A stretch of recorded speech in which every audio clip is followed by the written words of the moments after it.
Merci d'être là tout le monde pour une autre rencontre de communauté de partage. Aujourd'hui, on va parler de TopoResDac. Puis moi, je vais juste prendre quelques minutes pour situer un petit peu le projet de TopoResDac. Puis ensuite, je passerai la parole à Lydienne qui produira nos invités d'aujourd'hui. Euh, TopoResDac, c'est en fait inspiré de Topo Franco, qui est une application là, qui a été développée pour les conseils scolaires. Puis l'idée de ce projet a été repris par le RESDAC, notre partenaire et l'organisme canadien là, duquel on est la plateforme. Et puis, on voulait vraiment que ce soit un outil qui vous aide avec identifier dans vos localités respectives où se trouve votre clientèle potentielle pour vous aider à faire du marketing, vous aider peut-être aussi à développer euh, des formations aussi en fonction des clientèles qui sont peut-être plus dominantes dans certains types de clientèles qui sont plus dominantes dans votre localité. Alors, c'était un peu ça le but de Topo Franco initialement, mais repris par le RESDAC avec vraiment le profil des personnes apprenantes en tête. Alors, voilà, on a présenté déjà Topo RESDAC lors du forum annuel. Ceux qui étaient avec nous l'an dernier, vous avez peut-être pu participer à une présentation. Il y a eu d'autres occasions aussi. On est super contents aujourd'hui que Serge et Marianne puissent se joindre à nous à nouveau.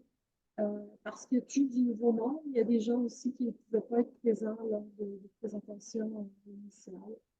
Alors, donc, voilà. Alors, moi, je ne pourrais pas rester malheureusement avec vous pour toute la période, mais vous allez être en bonne main avec Serge et Marie-Ève, et puis Lydienne, qui est là aussi pour être un peu le chef d'orchestre de la chose. Et donc, Lydienne, je te passe la parole si tu veux présenter nos invités.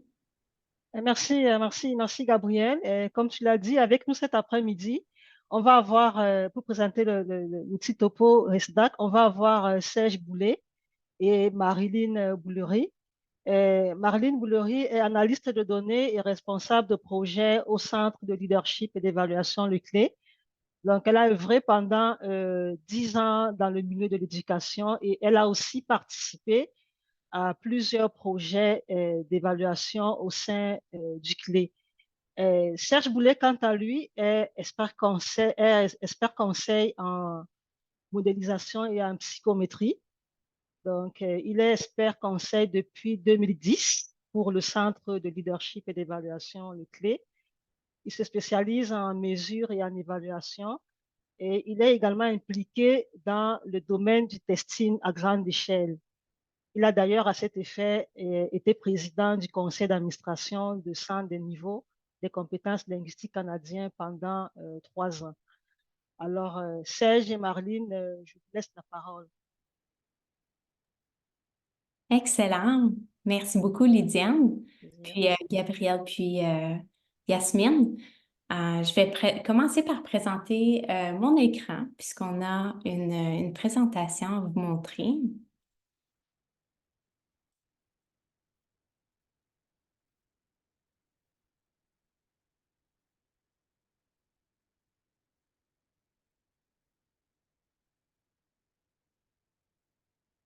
Excellent. Vous voyez bien mon écran? Parfait. Donc, je vais le mettre sous présentation comme ça. Alors, aujourd'hui, on va vous présenter, moi et Serge Boulet, un atelier sur l'outil Topo Resdac. On avait, comme Gabrielle l'avait bien dit, on a eu un premier atelier l'année passée. Aussi, il y en avait eu un autre au courant de l'année. Donc, celui-ci, c'est vraiment une continuité de ces ateliers-là. Puis, l'outil s'appelle Topo Resdac.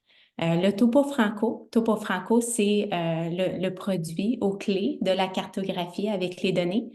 Mais l'outil Topo Resdac, c'est vraiment les données pour illustrer l'offre et la demande pour nos clients, le Resdac. Alors, c'est une initiative qui est financée par le RESDAC et gérée par le CLE. Alors, la table des matières pour aujourd'hui, au début, on va commencer par juste une mise en contexte du projet pour ceux qui ne sont pas familiers avec TopoRestac. Ensuite, l'élément numéro 2, c'est la méthodologie de ce projet-là.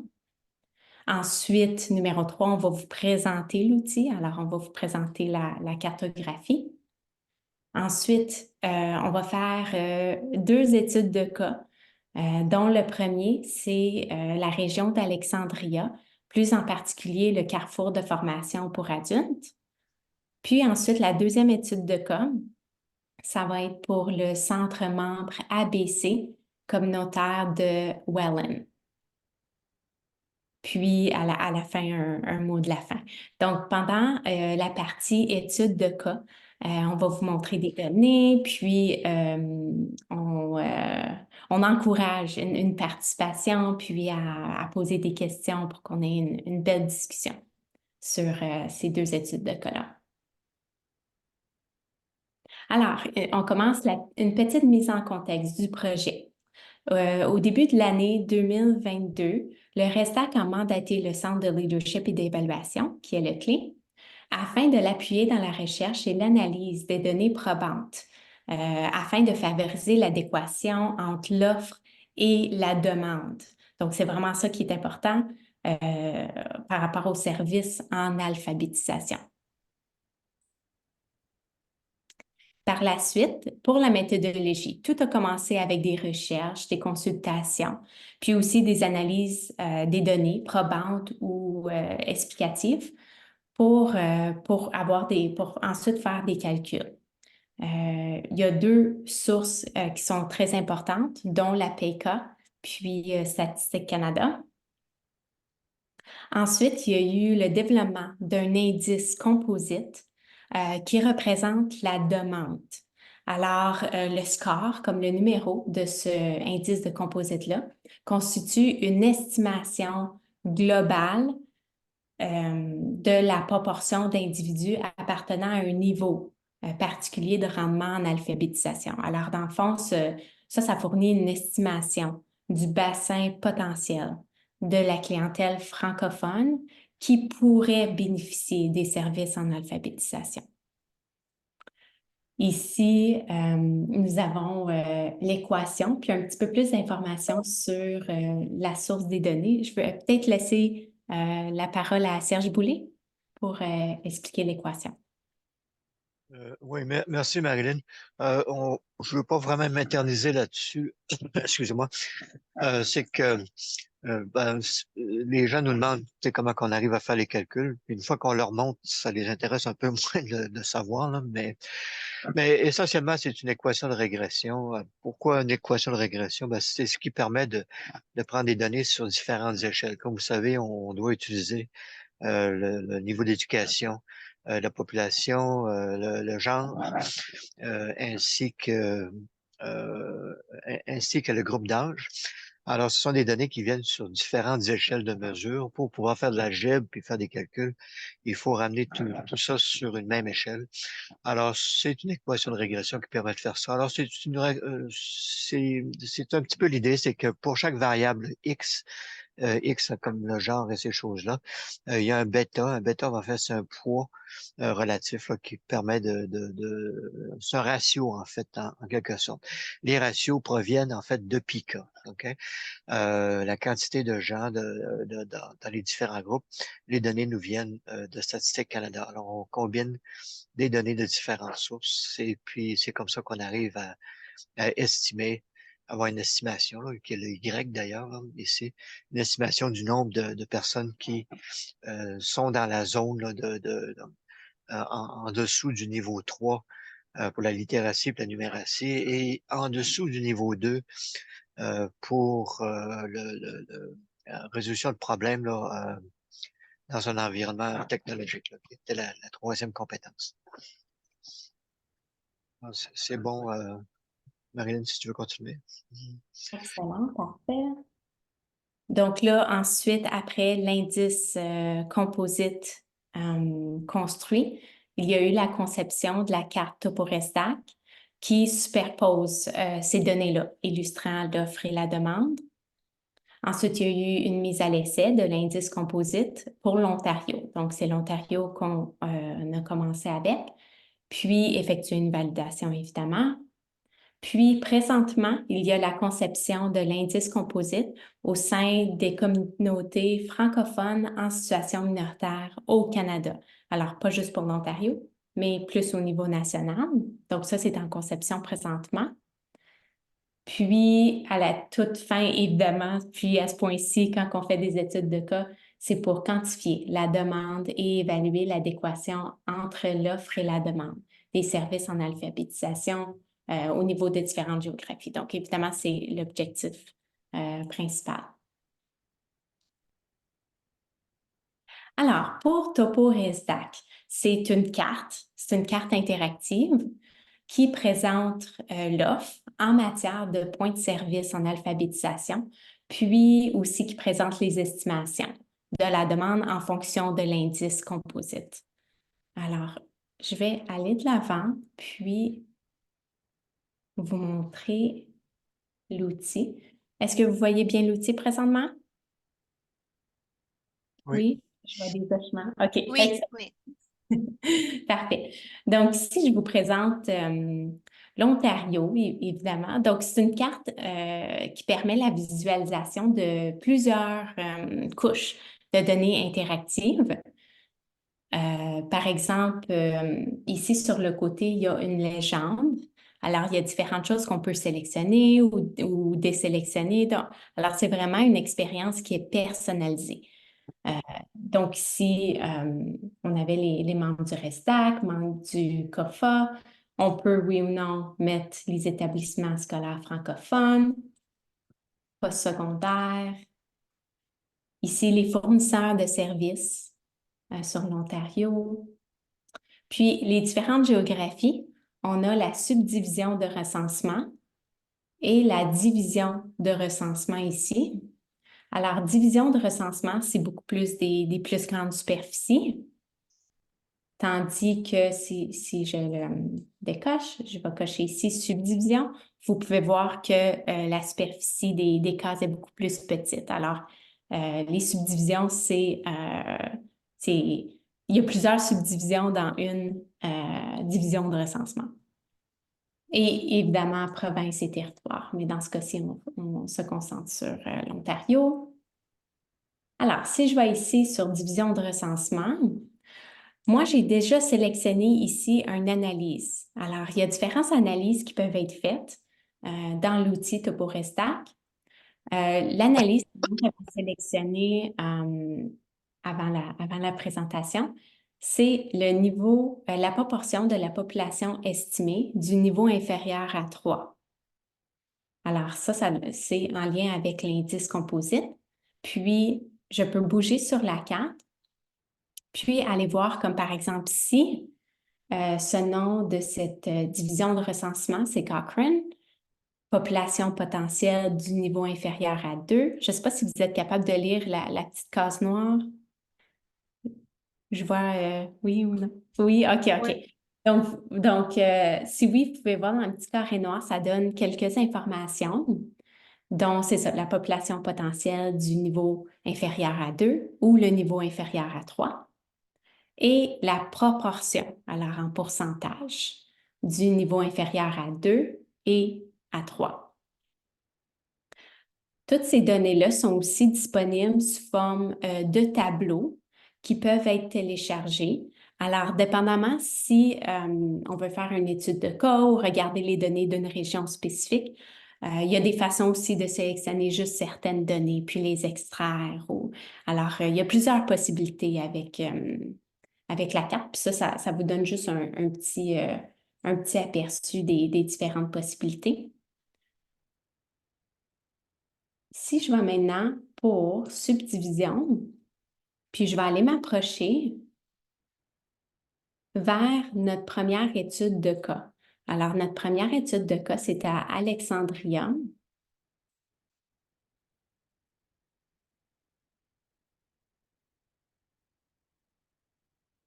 Aussi, j'ai oublié de mentionner, mais qu'il n'y a pas juste des données d'indices composites, mais aussi des données du recensement de la population de Statistique Canada, dont celui de 2016 et 2021 pour la population totale. Alors, ici, c'est d'autres données qui peuvent être visibles sur la carte.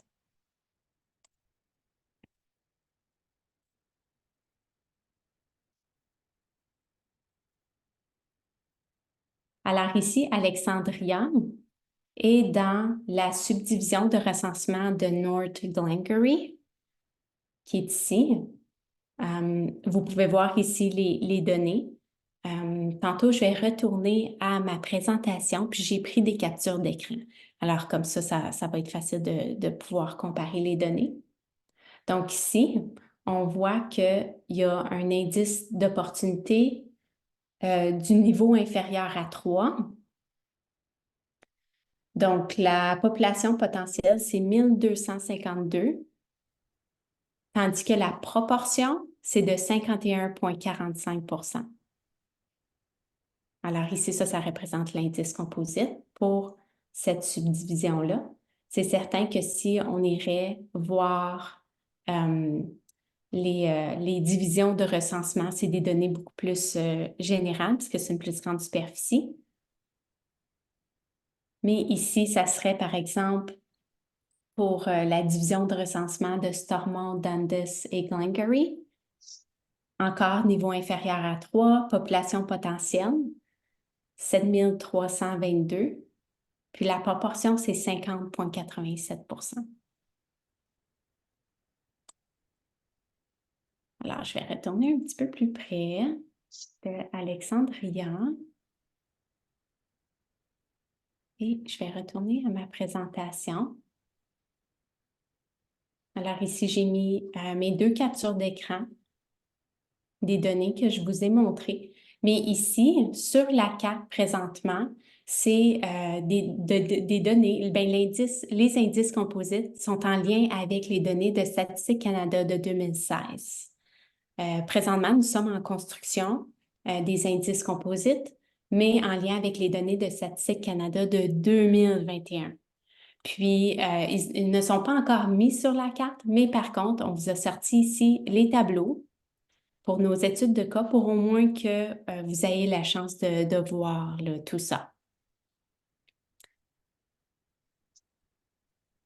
Alors, je vais laisser la parole à Serge pour la première étude de cas. Alors, ben, le premier cas qui était Alexandria, d'ailleurs, c'était votre choix. Je crois, je me souviens plus qui avait choisi ça, mais je pense que c'est votre organisation qui avait suggéré Alexandria. Aussi Wallen, puis une autre qui était, je pense,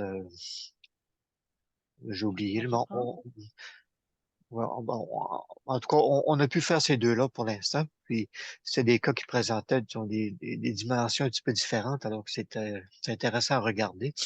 Alors, évidemment, Excuse, Serge, c'est oui, Guy. oui, bonjour. Il y avait pas Timmins aussi? 20 000, c'est celle qu'on a fait l'année dernière avec les données de 2016 qu'on avait Ah, fait. OK. Ça, c'est avec les données de 2021. Mais si tu veux, on pourrait regarder à Timmins aussi, là, OK. comme exemple. En fait, Timmins était un très bon exemple aussi en 2016.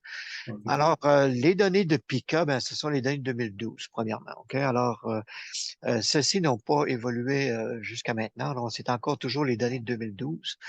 Les prochaines vont arriver quelque temps, je pense à la fin 2024, début 2025 probablement.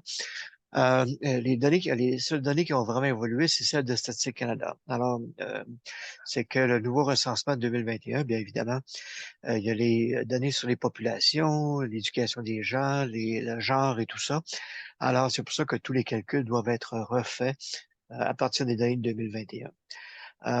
Alors, vous allez me demander mais pourquoi on a attendu en 2024 avant de faire ça. C'est que quand Statistique Canada produit le recensement, ça prend 2 ans ou à peu près avant que les données soient publiques. Okay? Alors, c'est un petit peu normal. Donc, il y a toujours un décalage.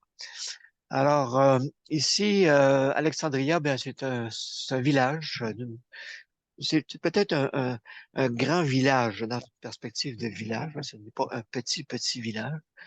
Euh, c'est dans l'est, à l'est d'Ottawa, là, comme on l'a vu tantôt, dans la région de Stormont, Dundas, Glengarry, là, ce qui est la région un peu qui côtoie la frontière américaine et qui se rend jusqu'à la frontière québécoise.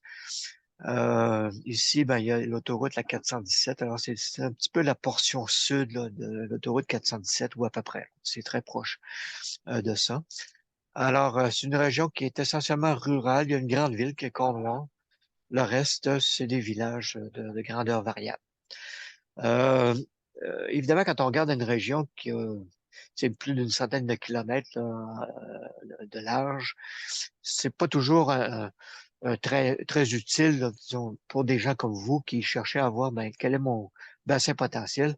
Il y a visiblement des gens que même s'ils sont dans cette région-là, ils pourraient jamais se rendre à Alexandria. Pourquoi? Parce que ben, c'est loin, puis en même temps, ben, il n'y a pas de transport en commun organisé entre les villages, là, comme tel. Alors, euh, alors, on essaie de se concentrer sur des géographies un peu plus petites. Ici, il y a North Glengarry qui se trouve être la subdivision. Alors, comme Marilyn le disait, il y a plusieurs subdivisions à l'intérieur des divisions. Alors, Alexandria fait partie de North Glengarry. Et ce qui est beaucoup plus là, dans la proximité là, d'Alexandria même, comme tel. Euh, Tantôt, on va en parler un petit peu. On va parler un peu des régions de tri d'acheminement qui sont des géographies qui sont basées sur les codes postaux. J'en parlerai un petit peu dans l'exercice suivant. C'est juste que dans le cas d'Alexandria, les régions de tri pour les codes postaux, il n'y avait pas un ajustement très intéressant là, pour Alexandria. Mais dans le cas de Wallan, ça l'est beaucoup plus. Là. Et d'ailleurs, dans le cas de Timmins, là, comme on avait fait avec Guy l'année passée. Alors, euh, alors, on a divisé les compétences, évidemment, littératie, numératie, résolution de problèmes. Il faut voir que résolution de problèmes, c'est résolution de problèmes en contexte, dans un environnement numérique. Alors, c'est pas juste résolution de problèmes. Quand on regarde dans la région comme telle, on voit qu'il y a un bassin de plusieurs milliers de personnes dans cette grande région-là qui se situe en dessous d'un niveau 3 au niveau de la littératie, de la numératie et en dessous du niveau 2 au niveau de la résolution de problèmes. Alors pourquoi qu'il y a deux types de niveaux? C'est que la littératie sur une échelle de 1 à 5 et la numératie utilise la même échelle. OK? Alors, ça, c'est les échelles de PICA. Et PICA, pour la résolution de problèmes, ils ont une échelle de 1 à 3. Alors c'est pour ça que c'est en dessous de 2 qui se trouve, selon eux, là, la barrière à partir du moment où les gens ont probablement besoin d'un appui en littératie ou en numératie ou en résolution de problèmes. Quand on regarde au ratio pour la grande région, on voit il y a 50%, 50,02% des gens qui seraient en dessous du niveau 3 pour la littératie, 57 en numératie, 60 en résolution de problèmes. Alors, on s'aperçoit que au-delà de la littératie, la numératie et la résolution de problèmes, les taux sont beaucoup plus élevés de gens qui ont des difficultés dans ces domaines-là. Donc, ce n'est pas une exception de la région, c'est vrai partout au Canada, d'ailleurs. Et vous allez le voir là, ailleurs dans les autres tableaux aussi. Ça, c'est intéressant pour la grande région, mais évidemment, c'est une très grande région. Si on se concentre sur les endroits qui sont à distance logique d'Alexandria, la subdivision de North Glengarry, on regarde qu'il y a pour la littératie 1000 personnes, 1042, avec un ratio de 50,33. La numératie avec 57,49 et résolution de problème 60,27. On remarque que c'est un petit peu plus élevé que pour la grande région. OK? Alors, on remarque que dans la région d'Alexandria, les taux de gens qui ont des besoins est un petit peu plus élevé. Alors, la prochaine diapo va nous permettre de comprendre un peu pourquoi que c'est différent. Alors, quand on regarde les taux, ben, en fait, c'est comme on a vu au début avec l'équation, c'est que l'équation, en fait, est basée sur le genre, les groupes d'âge et aussi le niveau d'éducation des gens. OK? Alors, quand on parle des gens ici, on parle toujours des gens de 15 à 65 ans. OK? Alors, je sais que vous allez me demander est-ce qu'il y a des choses après 65 ans. Oui, on a des données statistiques Canada en haut de 65 ans. Aucun problème de ce côté-là. C'est qu'avec PICA, on n'a pas de ratio, on n'a pas de données de leur part. Et c'est la même chose avec ceux qui ont moins de 15 ans aussi. Alors, c'est pour ça qu'on est obligé de s'en tenir avec le groupe de 15-64 ans, en fait. Ça dépend selon certaines échelles, certaines mesures entre PICA et Statistique Canada. Des fois, c'est 16-64, des fois. Alors, nous autres, on fait un petit calcul là, pour ramener ça, là, mais essentiellement, c'est ça, 15 à 64 ans, 65 ans, ce qui est la population active, là, comme tel. Alors, quand on regarde la deuxième colonne ici, on voit que dans Stormont, Dundas Glengarry, qui est la grande région, les gens qui ont un diplôme d'études secondaires ou moins, OK? Alors, en Ontario, ben, vous savez, il y a le diplôme d'études secondaires, la 12e année. Il y a aussi un certificat d'études secondaires qui est généralement utilisé avec des étudiants ou des élèves qui connaissent certaines difficultés. Et il y a des gens, en fait, qui n'obtiendront jamais le diplôme, là. C'est souvent des cas d'enfance en difficulté ou des cas de décrochage, là, tout simplement, là, comme tel. Alors, il y a 53,3% de la population de cette région-là qui a une 12e année ou moins, si on veut. Il y a 35% de la population qui a un diplôme d'études postsecondaires qui n'est pas un bac universitaire. Alors ça inclut les gens qui ont des certificats à l'université, mais ça inclut surtout les gens qui ont des diplômes collégiaux, les métiers, ok, tout ce qui est les apprentis, alors allant de les services en coiffure jusqu'aux électriciens qualifiés, etc. Là, ok, alors c'est la population qu'on appelle les sauts rouges généralement, là, des gens qui ont des qualifications professionnelles. Quand on arrive avec les bacs universitaires, on est à 11,7. Là, on est plus dans les qualifications académiques là, à ce moment-là. Alors, vous voyez ici que si on regarde du côté, la colonne juste à droite, qui est la subdivision, on voit que il y a plus la proportion de gens qui ont une 12e année ou moins est plus élevée. OK? Et la proportion de gens qui ont un diplôme académique, là, de bac ou supérieur, est moins élevée que dans la grande région de Stormont, Dundas, Glengarry. Et même au niveau des métiers aussi, si on veut, on est légèrement inférieur à la région. Alors, vous voyez ici, de façon générale, on peut dire que dans une certaine mesure, c'est un secteur qui, la ville elle-même d'Alexandria, les gens ont un niveau d'éducation probablement un petit peu plus bas que l'ensemble de la région dans laquelle ils sont. Okay? Le ratio homme-femme, vous remarquez ici qu'il y a comme une inversion. Alors, il y a plus de femmes du côté de Stormont Glengarry qui en a en proportion dans le secteur là, entourant Alexandria. Alors, c'est comme ça que ça donne. J'ai aucune explication à vous donner là-dessus. On remarque dans certaines régions, parfois très industrialisées, dans certaines régions du pays, où il va y avoir beaucoup plus d'hommes que de femmes. Si on pense à Fort McMurray, des places comme ça, si on avait à les regarder, on remarquerait qu'il y a plus d'hommes que de femmes dans ces secteurs-là. Si on regarde maintenant les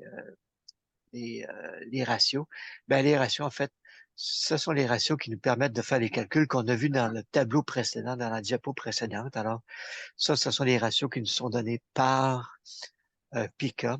Alors, évidemment, les ratios, ce sont des facteurs multiplicateurs ici. Alors, évidemment, en fait, moins le niveau d'éducation est élevé, évidemment, le facteur multiplicateur est plus élevé aussi, ce qui fait que ça augmente le nombre de gens